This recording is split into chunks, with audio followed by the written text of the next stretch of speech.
Finally आपल्या घराचं जे 10% काम राहिलं होतं प्लास्टरचं ते पण चालू झालं बाई. सकाळी मी आणि मम्मी आलो होतो कामावर सगळ्यांना चहा घेऊन आणि बघतो होतो काय प्लास्टरचं काम तर चालू पण झालं होतं. तुम्ही जसं बघू शकता यांनी इथे खतरनाक पालक लावली बाई. एवढ्या जोरात काम चालू होतं की लगे एका घंट्यामध्ये तुम्ही जसं बघू शकता खालचा जो जिना होता त्याचं सगळं आपण प्लेन करून टाकलं होतं.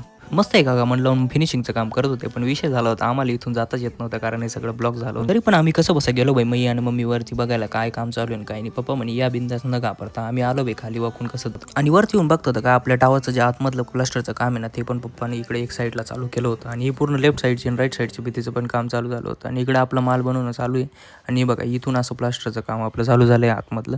तर मला वाटतं आजच्या आज सगळं होऊन जाईल. मग आलो होतं संध्याकाळी आपल्या घराचं काम बघायला कुठपर्यंत आणि कसं झालंय. तर तुम्हाला हे थोडंसं अंदाज दिसेल कारण मी थोडंसं रात्री आलो होतो आणि इथं लाईटाच्या उजेडमधून जेवढं मी तेवढं शूट करून घेतलं होतं. वर्क फ्रॉम होम असून बी एवढा लोड वाढला आहे कंपनीचा त्यामुळे इकडे कामावर यायचं जमतच नाही आहे. काय विषय नाही व्हिडिओ काढणं आपल्या जोडायचा नाही. मी उद्या तुम्हाला दाखवतो याचा रिझल्ट एकदम मस्त लाईटिंगमध्ये. चला भेटतो उद्या. धन्यवाद.